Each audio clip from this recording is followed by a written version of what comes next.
Poetry Center, bringing poetry to Paterson since 1980 at Passaic County Community College.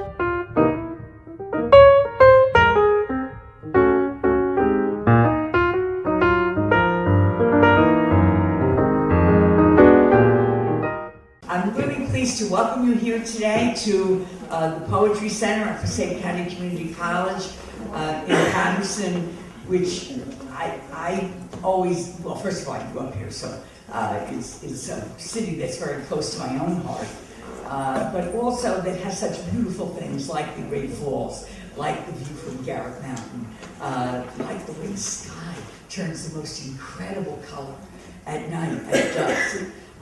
So many wonderful things, but the most wonderful thing for me is the echo that I hear of all the poets who've come here to read and all their wonderful words rising above the city. And I think of William Carlos Williams, and I think of Allen Ginsberg and all the others who have come here and shared their work with us. Today, I do want to mention first that William Harry Harding did for us and has given everybody who's in the anthology a copy of his CD. And he wrote these.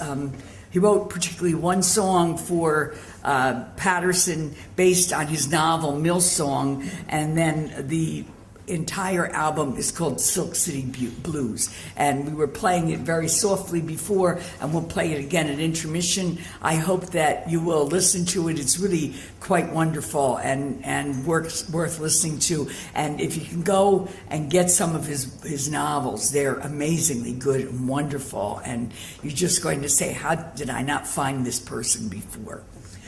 Today, I do have to say one thing which I forgot.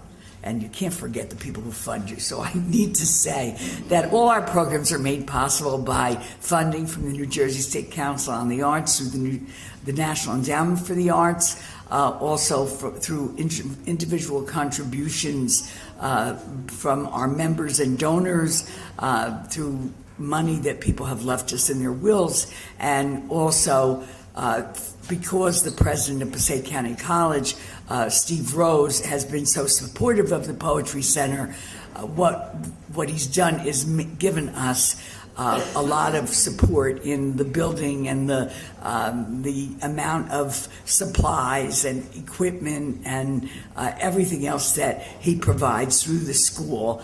And what he said to me is, what happens with him is he'll go to Texas and somebody will say, I know your school, it's the one with the Poetry Center. So I always feel as though whatever money he's provided, he's gotten back in good publicity for Passaic County College, which is quite an amazing place for a city community college. Anyway, our first reader today is going to be Martin Espada, and I want to say about Martin that not only is he an amazing poet and a wonderful, and he also did a really beautiful collection of poems called Poetry, wait a minute, Poetry Like Bread, wait a minute, I'm going to get it mixed up. My memory for names is shot. Poetry Like Bread, okay. So you should try to get that anthology in addition to his own books. Martin has published more than 15 books. His latest collection of poems is called The Trouble Ball by Norton, and it received the Milt Kessler Award. He's the recipient of a Guggenheim Foundation Fellowship and the Shelley Memorial Award, and Espada teaches at the University of Massachusetts at Amherst. He also wrote this poem specifically for the anthology, and I think it's truly an amazing poem, and I'm so pleased that it's part of the anthology, and so pleased that he was willing to let us publish it. Let's welcome Martin Espada.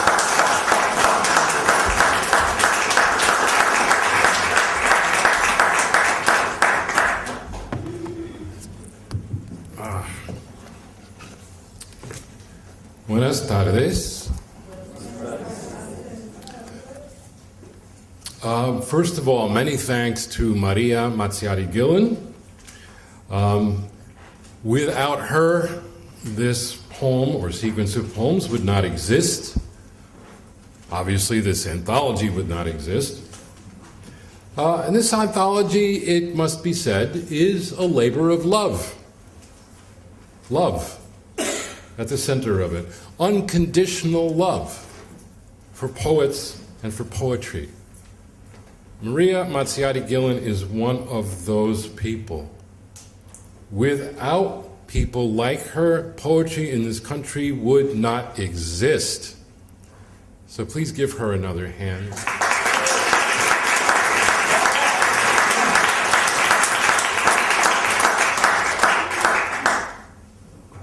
So Maria is one of those people.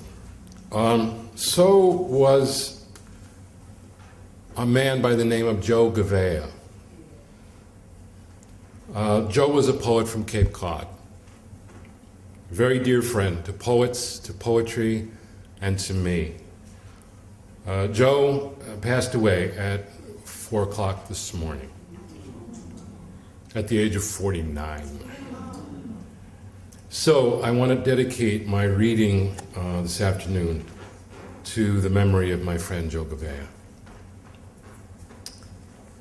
My contribution to this anthology is a sequence of 5 Italian sonnets about the Paterson Silk Strike of 1913.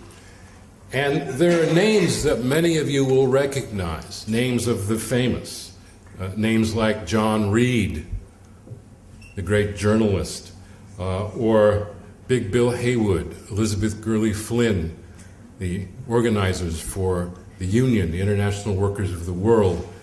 But this is also a poem about the names that have been lost to history, that have been forgotten. Hannah Silverman, who was called the Joan of Arc of the Silk Strike at the age of 17. Or a man by the name of Barentino, who was a victim of police violence in this strike. The poem takes its title from Walt Whitman, and there's an epigraph from Whitman. It's called Vivas to Those Who Have Failed, the Paterson Silk Strike, 1913. Epigraph.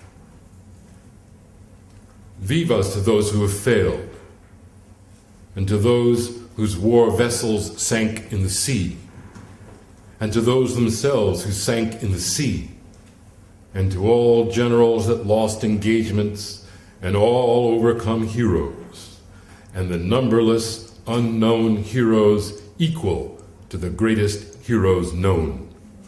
Walt Whitman. 1.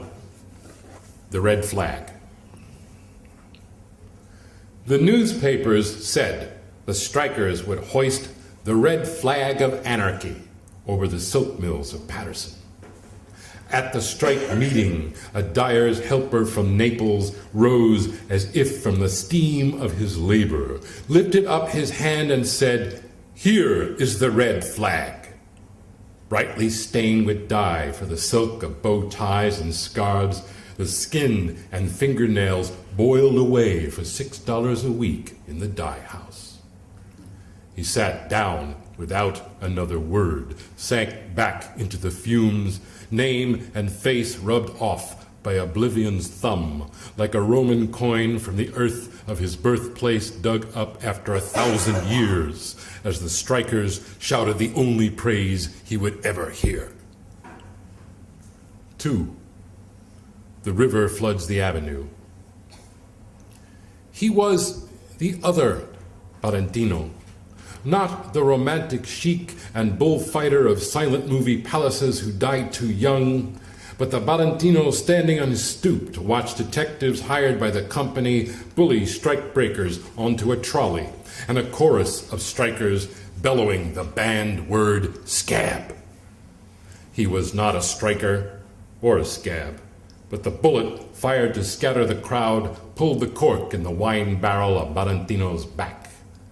His body, pale as the wings of a moth, lay beside his big-bellied wife. 2 white-veiled horses pulled the carriage to the cemetery. 20,000 strikers walked behind the hearse, flooding the avenue like the river that lit up the mills, surging around the tombstones. Blood for blood, cried Tresca. At his signal, 20,000 hands dropped red carnations and ribbons into the grave till the coffin evaporated in a red sea. 3. The insects in the soup. Reed was a Harvard man. He wrote for the New York magazines. Big Bill, the organizer, fixed his one good eye on Reed and told him of the strike. He stood on a tenement porch across from the mill to escape the rain and listened to the weavers. The bluecoats told him to move on. The Harvard man asked for a name to go with the number on the badge, and the cops tried to unscrew his arms from their sockets. When the judge asked his business, Reed said, "Poet." The judge said, 20 days in the county jail. Reed was a Harvard man. He taught the strikers Harvard songs, the tunes to sing with rebel words at the gates of the mill. The strikers taught him how to spot the insects in the soup, speaking in tongues the gospel of one big union and the 8-hour day, cramming the jail till the weary jailers had to unlock the doors. Reed would write, "There's war in Paterson." After it was over, he rode with Pancho Villa. 4. The Little Agitator. The cops on horseback charged into the picket line. The weavers raised their hands across their faces, hands that knew the loom, as their fathers' hands knew the loom, and the billy clubs broke their fingers. Hannah was 17, the captain of the picket line, the Joan of Arc of the silk strike. The prosecutor called her a little agitator. "Shame," said the judge. If she picketed again, he would ship her to the state home for girls in Trenton. Hannah left the courthouse to picket the mill. She chased a strikebreaker down the street, yelling in Yiddish the word for shame. Back in court, she hissed at the judge's sentence of another striker. Hannah got 20 days in jail for hissing. She sang all the way to jail. After the strike came the blacklist, the counter at her husband's candy store, the words for shame. 5. Vivas to those who have failed. Strikers without shoes lose strikes. 20 years after the weavers and dyers' helpers returned hollow-eyed to the loom and the steam, Mazziati led the other silk mill workers marching down the avenue in Paterson, singing the old Union songs for 5 cents more an hour. Once again, the nightsticks cracked cheekbones like teacups. Mazziati pressed both hands to his head, squeezing red ribbons from his scalp. There would be no buffalo nickel for an hour's work at the mill for the silk of bow ties and scarves. Skull remembered wood. The brain thrown against the wall, the skull remembered too. The sons of Italy, the workmen's circle, local 152, international workers of the world, one-eyed Big Bill and Flynn, the rebel girl speaking in tongues to thousands, the prophecy of an 8-hour day. Mazziati's son would become a doctor, his daughter a poet. Vivas are those who have failed, for they become the river. Thank you.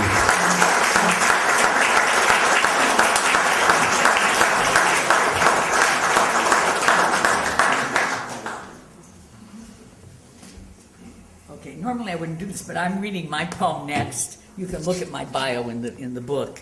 And we just felt that it fit with Martin's poem. And this is called the Passaic River. Driving over the Lincoln Avenue Bridge into Paterson this icy December morning, I see 2 men leaning over the bridge railing with their fishing poles. They have carried their fishing equipment in a milk crate. I am surprised to see them there fishing in the polluted water.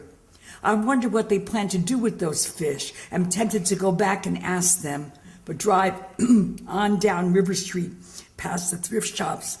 I'm sorry, I'm using my voice. Past the thrift shops and used tire lots. Best. You all have allergies. I'm going crazy. Yeah, thanks. Sorry, honey. I took 3 allergy pills too. You think it would work? All it does is make me hyper.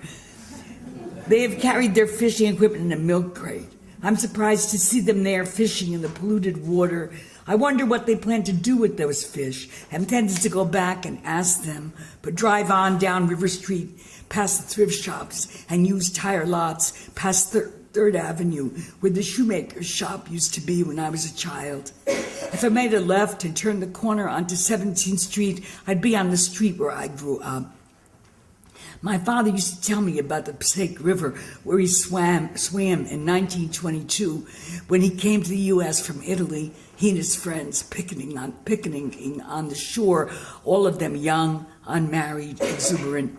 My father worked in the silk mills, but they did not make the connection between the dye houses spilling waste into the river and jumping off the river's edge. The river was so beautiful, you could see the fish swimming in it, and the banks were lined with willows, he said. Sometimes we'd walk up to the falls after it rained. They'd be so powerful. We had a good time, though we didn't have money. Once in 1926, we went on strike and marched up 5th Avenue to ask for 5 cents more an hour. The owners sent the police out, and they came with their nightsticks, hitting us until the crowd broke up. One hit me on the head, and I was bleeding as I ran away. We didn't get our 5 cents more an hour, but I'm glad we tried.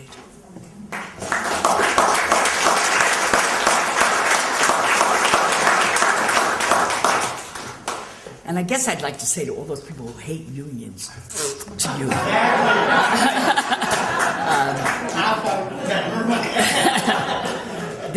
Our next reader is going to be Joey Weil. Joey's an assistant professor at Binghamton University. His work has appeared in numerous journals. Weil's new and selected poems, The Great-Grandmother Light, was recently published by New York Quarterly Books, and he has done a collaborative book, West of Home, with his wife, the poet Emily Vogel. Weil is fiction editor of magazine and online journal. He's also a frequent contributor to the online poetry blog, thepoetry.com. He makes his home in Binghamton with his wife, his daughter Claire, and his son Gabriel. Let's welcome Joe Weil.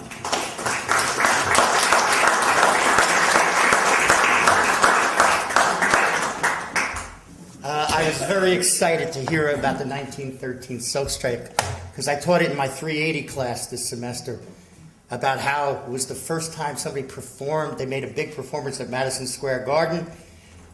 John Reed had guts and he came to Paterson, but a lot of the artists were afraid and they met in neutral territory, but they did it. And what happened was the strike failed.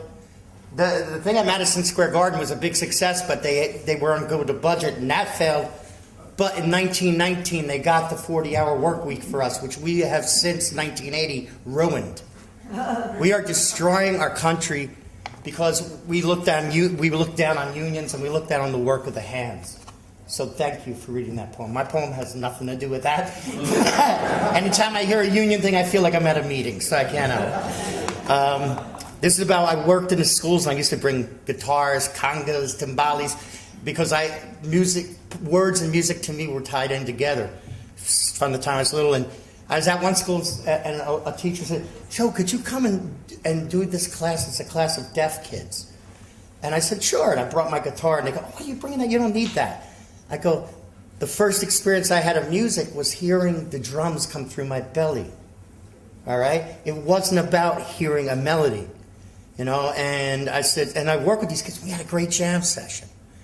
And so that's what this poem's about. It's working with these deaf kids. A pulsing, a vibration the deaf know with their bodies. A hum of the living. Each current, a guitar string struck, whose tone moves always onward towards the sea. I finish my lunch like the laborers in Williams' poem, still chewing as I eye up my guitar. It's one I got cheap from a broken down music store. It has been touched today by 50 child hands. Some so deaf they hear only what passes through the soles of their boots. The streets, the thrum of oncoming trucks. I walk to the falls, my guitar in my arms. I feel it has gathered some power I must give to the river, some force of joy, the way each child reached, their hands as quick as little sparrows to touch its strings. Raising it above my head, I throw it in. Watch the body whirl in the rapids below, then disappear. It will return as a child, writing her first poem. Nothing is ever lost in this river. A carp will nudge it with his fins. The wood will return to maples and to sumac, and even the deaf will hear. I thought I did. I did? Oh, yeah. Oh, I did. It worked good that way to me, okay? This is the most embarrassing thing that's ever happened to me in the history. All right. You guys don't mind? You sure? Okay. There I go. I don't eat like a poet. Salads are an afterthought. A heavily dressed up afterthought. My idea of heaven is 2 chili dogs, the onions minced so tiny that only their flavor is visible. I'm here at Libby's Diner after a teaching gig where I let deaf children play my guitar. It pleased them to feel the way the strings move through their own bodies. I told them as they gathered that this is what a poem does. It hums inside you. Only now as I sit behind Libby's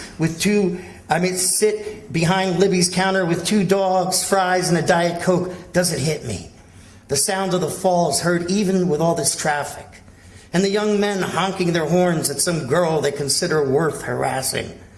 It thunders into the Passaic, this filthy river, tumbling over TV consoles and shopping carts and the severed heads of dolls, to become this roiling power, this sound beyond sound. A pulsing, a vibration, the deaf know with their bodies, a hum of the living, each current a guitar string struck, whose tone moves always onward towards the sea. I finish my lunch like the laborers in Williams' poem, still chewing as I eye up my guitar. It's one I got cheap from a broken down music store and has been touched today by 50 child hands, some so deaf they hear only what passes through the soles of their boots.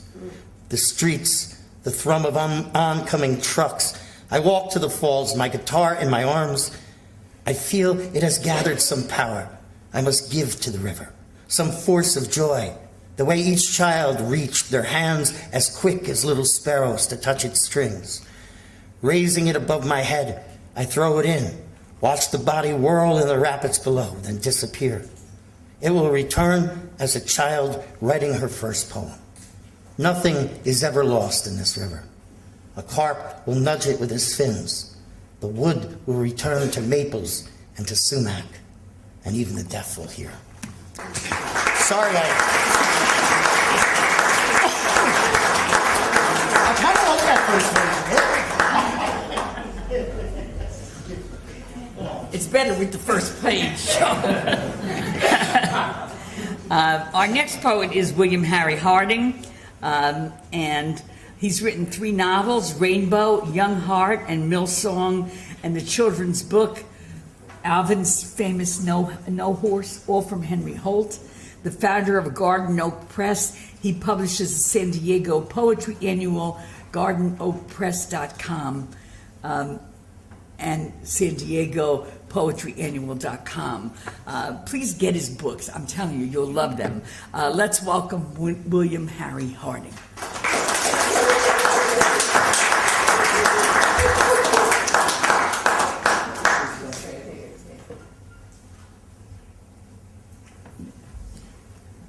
First, I paid a great deal of money for Maria to say those kind words about me earlier.